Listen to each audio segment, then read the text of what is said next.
ડભોઈ સહિત સમગ્ર રાજ્યમાં શિક્ષણનું નવું સત્ર શરૂ થતાં ડભોઈ તાલુકામાં રાજ્ય સરકાર દ્વારા શાળા પ્રવેશોત્સવ ઉજવવામાં આવ્યો। ડભોઈ સહિત સમગ્ર રાજ્યમાં શિક્ષણનું નવું સત્ર શરૂ થતાં જ રાજ્ય સરકાર દ્વારા દર વર્ષની જેમ આ વર્ષે પણ પ્રવેશોત્સવ ઉજવવામાં આવ્યો। ડભોઈ તાલુકામાં 3 દિવસના કાર્યક્રમ દરમિયાન 244 શાળામાં અને 170 ઉપરાંત આંગણવાડી બાલવાટિકાથી ધોરણ 11 સુધીમાં 4735 બાળકોને પ્રવેશ આપ્યો।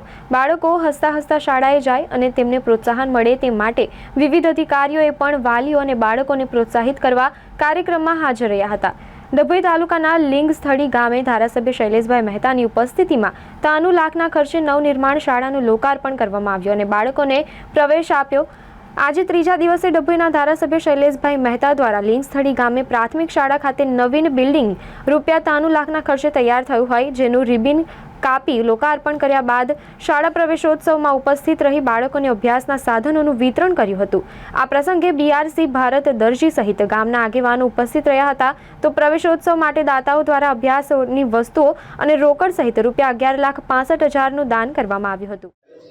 રાજ્ય સરકાર દ્વારા કન્યા કેળવણી અને શાળા પ્રવેશોત્સવ તારીખ 26, 27, 28 રાખવામાં આવ્યો હતો અને આજે 28 તારીખે છેલ્લા દિવસે ડભોઈ તાલુકાના લિંગસ્થળી ગામે આ પ્રવેશોત્સવનો કાર્યક્રમ રાખવામાં આવ્યો।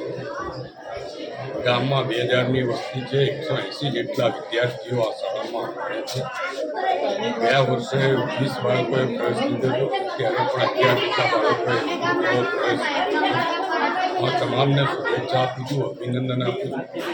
હવે ધીરે ધીરે ટ્રેન્ડ બદલાઈ રહ્યો છે।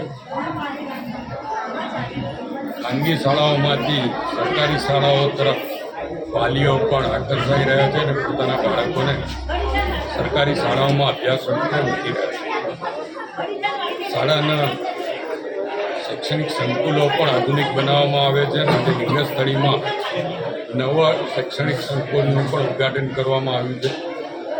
93 લાખ રૂપિયાના ખર્ચે અહીંયા શૈક્ષણિક સંકુલ ઊભું થયું છે। 8 વર્ગો જે વિદ્યાર્થીઓને આકર્ષે એવા સુંદર અને વાઉજસથી ભરપૂર ત્યાં આગળ એ કરવામાં આવ્યા છે। સાથે વિદ્યાર્થીનીઓ માટે ટોયલેટની પણ વ્યવસ્થા કરવામાં આવી છે।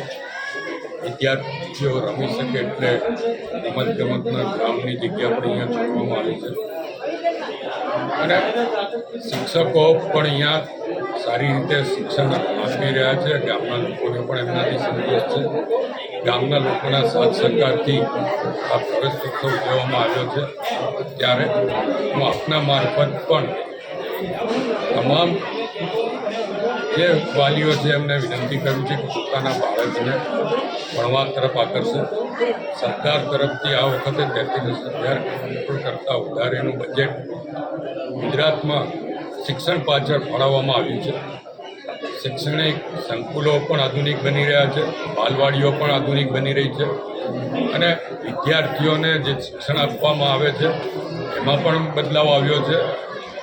વિદ્યાર્થીઓ સારી રીતે સમજી શકે એટલા માટે જે ખાનગી શાળાઓમાં પ્રોજેક્ટ આપવામાં આવે છે એ રીતના પ્રોજેક્ટ સરકારી શાળાઓમાં પણ આપવામાં આવે છે। સરકારી શાળાના શિક્ષકો પણ અપડેટ થાય છે। સાથે જ સ્માર્ટ ક્લાસીસની વ્યવસ્થાઓ પણ હવે પ્રાથમિક સરકારી શાળાઓમાં કરવામાં આવી રહી છે। સરકાર તરફથી એના માટે પણ આગવું આયોજન કરવામાં આવ્યું છે। અહીંયા આગળ ટૂંક સમયમાં બાલવાડીનું પણ નવીનીકરણ થવાનું છે। બાલવાડી છે એની જગ્યાએ નવી બાલવાડી પણ થવાની છે। લગભગ 14 લાખના ખર્ચે બાલવાડી ઊભી થશે। એટલે આ ડભોઈ તાલુકાનું છેવાડાનું ગામ કહેવાય એમાં પણ ખૂબ જ સુંદર વ્યવસ્થાઓ સરકાર તરફથી કરવામાં આવી રહી છે। હું આ પ્રસંગે સરકારોથી જે કંઈ બાળકોએ પ્રવેશ લીધો છે એમના વાલીઓને પણ શુભેચ્છા આપું છું, અભિનંદન આપું છું અને એમના બાળકોનું ભવિષ્ય આ શાળાઓમાં સુરક્ષિત રહેશે એવી ખાતરી આપું છું।